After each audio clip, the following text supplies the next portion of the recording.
Welcome to She Speaks, Women's Wisdom for Every Woman, a space for us to feel seen, celebrated, connected, and inspired. Here, we come together to tell our stories, share our lessons, celebrate our unique strengths, and reconnect with the sacred feminine wisdom that exists in all of us and guides us towards a lit-up life of peace, empowerment, purpose, and prosperity. I'm Char Wilson, your host and owner of Wilson Phoenix Wellness. I'm a mind body wellness content creator and coach, helping high-performing professional women transform from burned out to lit up through a holistic wellness approach. Each week, you're invited to join me and my guests in heartfelt conversations on holistic health and well-being, resilience, and living authentically. Whether you're navigating life's big changes, seeking deeper purpose, or simply craving connection and inspiration, you'll walk away with bite-sized brilliance as we uncover empowering insights and practical steps to help you create a life of balance, joy, and fulfillment. And today I am joined by my guest, dear friend, soul sister, and colleague in the coaching field, Kathryn Sawyer. Kathryn, welcome to She Speaks. Hello, hello. I'm so excited to be here, and it's so great to see you. Yeah, so Kathryn and I go back, like a year and a half? Yeah. Yeah. Well, yeah, about that time. Yeah. That's wild. Yeah. Longer. Yeah. We met through a mutual friend in a spiritual community, and I walked into this mutual friend's house, and Kathryn was sitting with the back of her head to me, and there were other people in the house, but I just walked in and I was like, Kathryn, is that you? Like, I just knew you. Like, I felt you. So there was just this immediate connection, kind of energetic attraction towards each other. And since then, we have collaborated in a few ways, an event, master classes, teaching, and before this podcast, we were talking about all the other ways that we can collaborate through courses and programs in 2025. So very, very aligned there and excited to have you and to give you space to share your story and your wisdom with the sisters that are tuning into this podcast. So Kathryn is a spiritual development coach and an intuitive healer, very powerful intuitive healer. I've experienced you in an Akashic records reading and just being in your space during meditation. So I hope you all get to experience Kathryn's magic. And Kathryn brings a wealth of wisdom and insight on bringing you back home to yourself, specifically through the physical practices that connect mind, body, and soul. And a lot of what we teach and coach on is very, very similar. And so that's very exciting. We'll dive into what does that mean, What does that mean for you in your personal life? And what does it mean that you are now teaching and coaching others on? So, Kathryn, go ahead and tell us a little bit more. Before the podcast, you were telling me about this big shift in recent years from leaving the hustle behind. And when you did that, which is really hard to do, like it sounds so nice and crisp and clean and easy. It's so not at all. But when you left that hustle behind, it opened other doors that you hadn't even imagined yet. They weren't on your radar. And by slowing down specifically also sounds so simple as incredibly, incredibly hard for ambitious women. But by the slowing down, you actually grew to get closer to yourself, to know yourself more deeply, and to come home to your true self. So will you tell me a little bit about that spiritual awakening journey for you from hustle to home? Yeah, absolutely. So I come from a medical background, and I did it for over a decade and enjoyed it, loved it. But at the same time, there was those parts that did not fit. And I was trying to fit all those pieces into one. And I was also raising a daughter. I had my own business on the side. So I was running my business part-time, and I kept hitting this wall. And it was around the time COVID shut down. And I was actually in the medical field. And so I was shut down for a long period of time and was caused to take a break then. And then my guides really started pouring in. There was no more, I can't ignore this guidance. And all the help that I was getting then, I still didn't understand. I was fighting it. And from there, I got back into work, worked for a little bit, and there was something that just brewed after COVID that was like, this does not fit anymore. I am really trying to fit inside this box and it doesn't work. I was like, okay, that's it. I'm just going to focus on my own business. I've been doing this for over a decade, doing my own business. So I did that full time and really put all the hustle and grind into that and traveled and did all the things. And I loved it. But I was finding myself again in that same position where something's not right. I'm hitting this wall, doesn't feel good anymore. I'm not enjoying it. There's parts and aspects that I did, but I really knew I was being called to something more. And I didn't really know what that looked like. So from there, it was like, okay, what do I need to do? And that really, again, was when I started listening to my guide. It's like, okay, you've been there before. You're always there. What's happening here? Things started showing up, and it was things I could start saying yes to instead of saying, no, I'm too busy. It's this or that. Then I had this huge pivotal time in my life where it was like, I chose to put my business online and it slowed down a lot. I quit traveling all the time and being gone. I got to be present. I got to homeschool my daughter. And in all of that, really started to show up to where I could start saying yes to things that I really wanted to do, things I really wanted to learn. And I wasn't putting everybody else first. It was, what can I do to grow myself, to know myself, what I really want to do? Do I actually like these things that I thought I had to do? And it got me to the point to go, you know what? No, I'm sorry. I can't. And I would just leave it.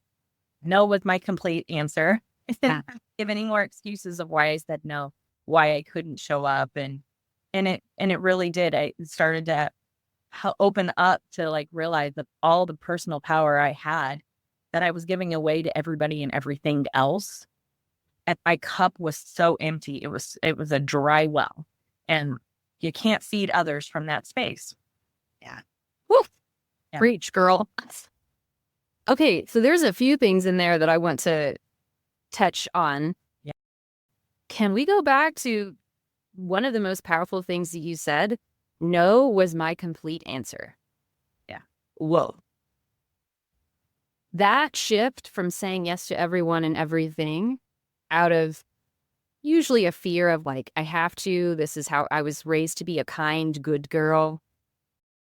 They're going to judge me or think I'm selfish. You know, all of those messages that we've incorrectly received and believed and taken into us.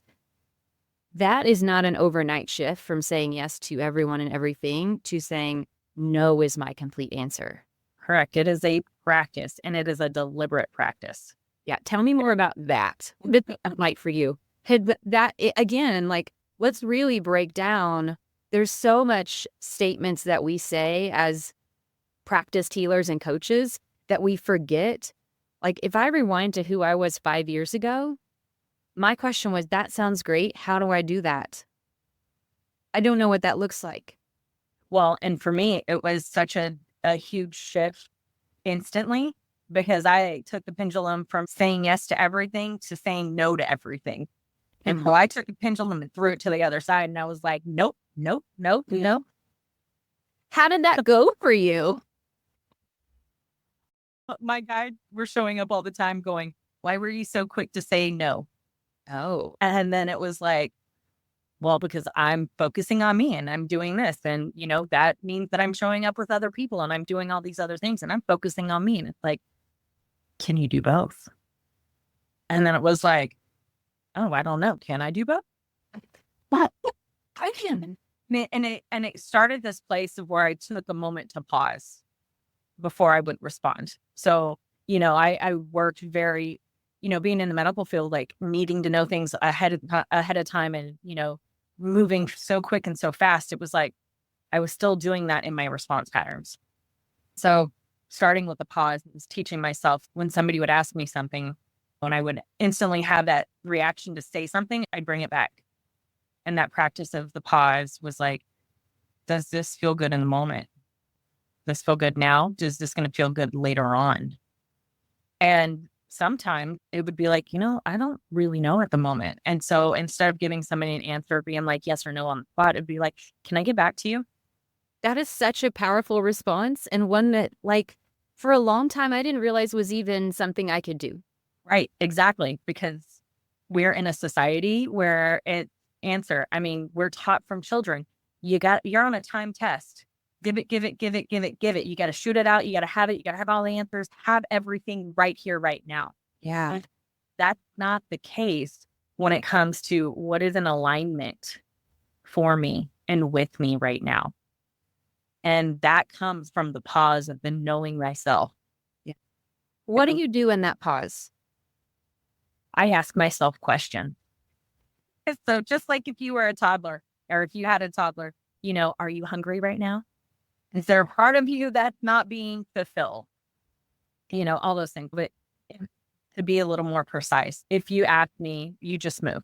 Hey, are you willing to come up and help me for a week, X amount of time or X amount of time?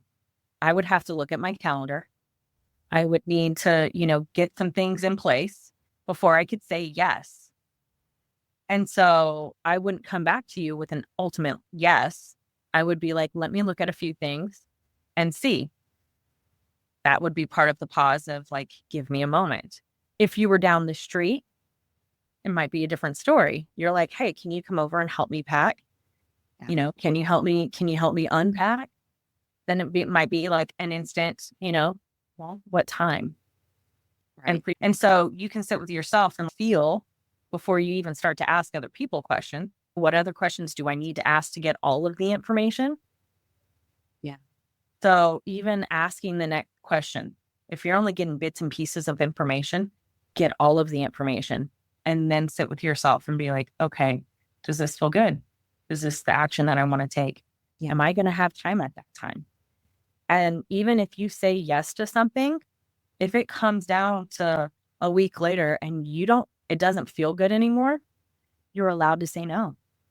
Okay. So let's pause right there, because whoa, whoa, whoa. That was like so much wonderful wisdom packed in. Can we kind of like boop boop put that into a nice little package and share one overarching lesson from your life that you wish every woman knew? In that pause, you realize that you have choice. And in that choice, you get to choose what is for you, no matter how it's going to affect anybody else, because what comes from you comes from that well. And if that well is dry, you have nothing to give. Yeah.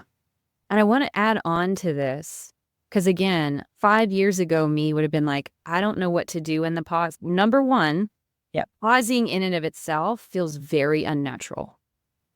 Number two, I don't know what I'm supposed to be doing in that pause. How long am I supposed to be there? Like, do I go into a meditative state? And so I like to,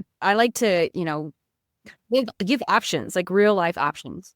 One of the things that I teach as a mind body coach and, specializing in nervous system regulation is the first thing to do in that pause so that we can be more attuned to our body instead of listening to the tricky stories of our mind is to slow your breath down, tap into some form of breath work or moving your body. So you could do that for like a minute to 3 minutes just to calm your system, get you into a safe part of your nervous system. And then you can get curious. Then you can start to ask those questions. Yeah. So I want to add on to that piece of like, get into your body, slow your breath, calm your system, and then step into a place of curiosity. Start asking those questions and then listen to how your body responds, because your body is a language. You got to learn that language. So can you talk a little bit more about that? Yeah. So if you catch yourself in a tense moment where somebody asks you something and you notice that you're holding your breath, that is the biggest key point right then and there. Your body's actually saying no. So true. And so you even in that moment where you're just not even fully aware, you're so consciously in development with the conversation or whatever is going on in your environment, where you can bring yourself back to the breath and just be like, and you don't even have to take that big, deep of a breath. But sometimes what it does is it gives you the space where you don't feel like you have to be so tense. And then in that feeling, once you've taken that big deep breath, is your body still restricted? And this is the inquisitive parts of like knowing thyself, right? Is what is my body physically doing here? How am I responding? How am I responding to the environment, the noise around me, the person that's talking to me? Am I trying to run from this conversation? People will come into your field to show you something that is asking to be healed. And if you are ultimately in reaction to that, then what's your body telling you? There's something here. If your arms start to fold, all these things, you start to just have this higher awareness of what my body's doing when you're in that pause. Yeah. And so with the breath, taking a full body scan is what I like to do. So I take the breath, I scan my body, and it sounds like it's long, but it's actually getting in the habit of it. It's quick. It happens in seconds. Yes. And so it's just the practice of doing it. So, it's like going to the gym and you go to work out. This is not stuff that you learn overnight. You don't build muscle just because you woke up and it's like, yeah, I got this. No, you got to go to the gym. You got to practice. You got to practice. So you're an infant learning to walk again. Yeah. Our brain learns through repetition. Repetition. Yep, exactly. And so in that step, the breath, the scan, and then once you notice the scan, where's your body holding the tension? Go into that space. Is this something that you want to explore now more or not? It's tailored to every question that comes up. It's tailored to every movement and choice that you make. And this is where our free will comes from. It comes from that conscious awareness of our choice and in our reaction from the environment that we're in. Yeah. Beautiful. Let me get to another question that I'm so excited to ask you about is if you could go back and give your younger self, and you get to decide what that younger self is, like, is it 5-year-old Katie? Is it 21-year-old Katie? Is it 35-year-old Katie? But you choose. If you could go back and give your younger self one piece of advice, what would it be? You can't save anyone. Oh, say it again. We can't save anyone. Okay. So again, we're not taught that. We're actually taught the opposite. Exactly. How and when did that message come through for you? Man.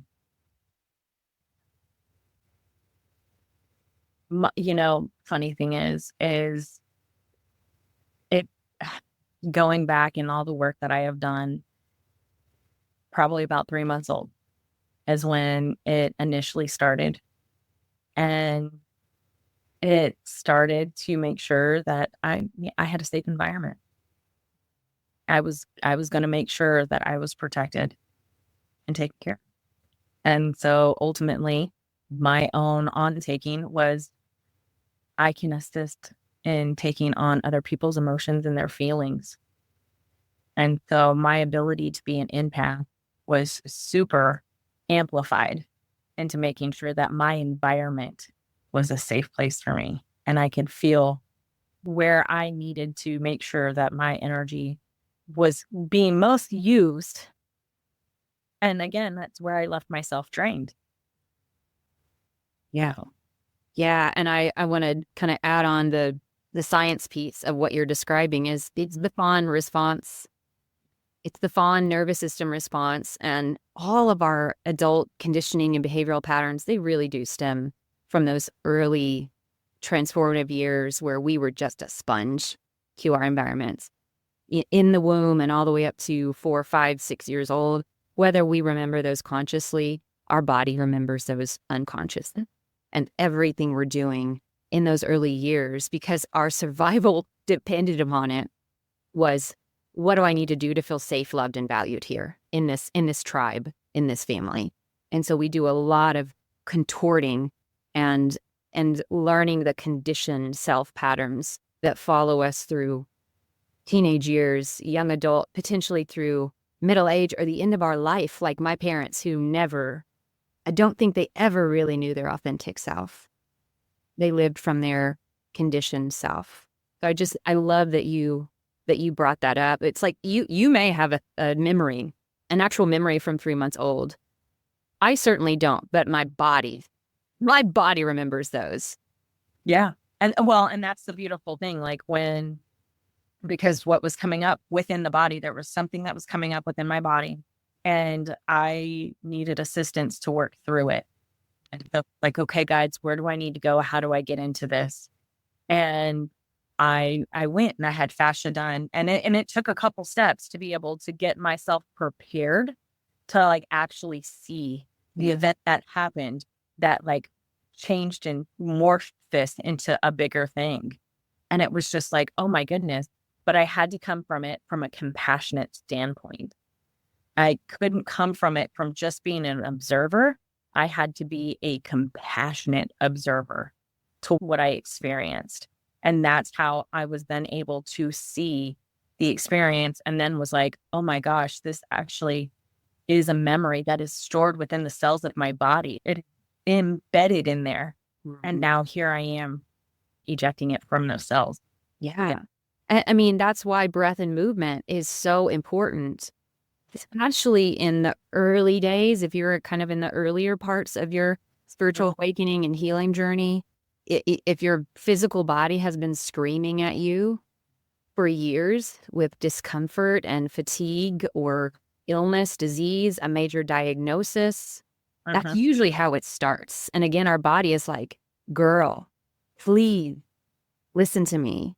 But eventually with these practices, it doesn't have to get to a scream. In the early days, that's where, I mean, for me, it was yoga. When I was going through my divorce of 17 years and thought I was dying and my world was falling apart, man, I slipped on my tears and sweat into a yoga classroom, and I stayed there, and I was compassionately witnessed for over a year.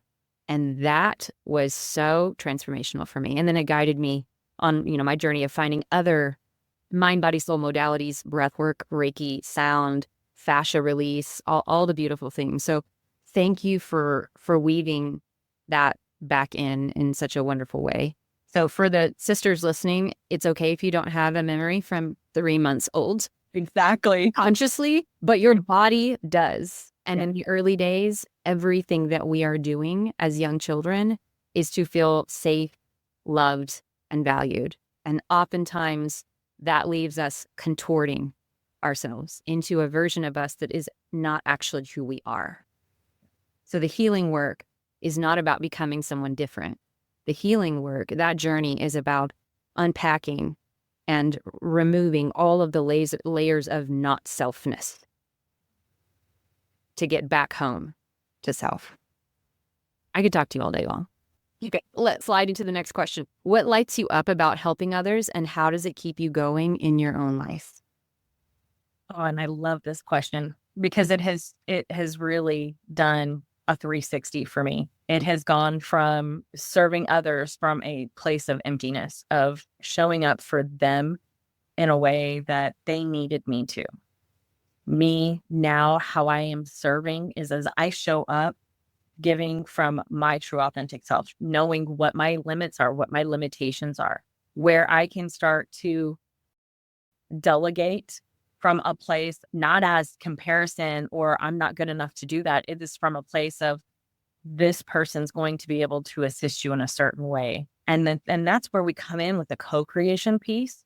I know what keys I hold and where I am meant to serve, to assist others, to activate within them, to open those locks. And that way the doors are opened for them.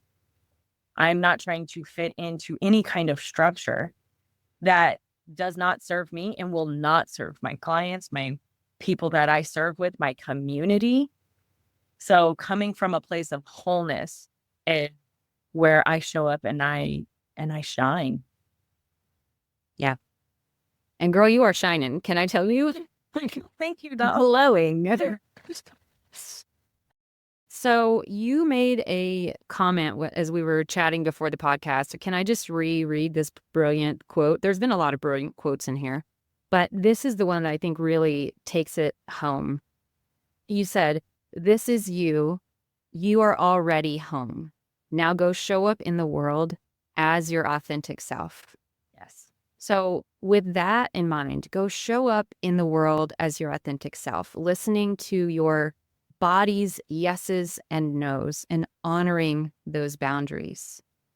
Functioning as your unique self as the key to unlocking other people, but not being all things to everyone. Right. So to wrap this up, what is one small actionable step that our sisters can take today to move closer to that sense of home and authentic self? What does that look like? Really, it just ties back into taking that pause, breath, and coming back to the choice. That aligned action of choice. This is how it's going to benefit me from me. This is where I'm going to come from. And it doesn't have to mean that you're showing up for your family anymore. You're showing up for this. You're not leaving anybody behind. You're showing up for you. And then that means you can show up for everybody. Yeah. I love that statement. You're not leaving anybody behind. Prioritizing your authentic yes is the most selfless thing you can do. Yeah.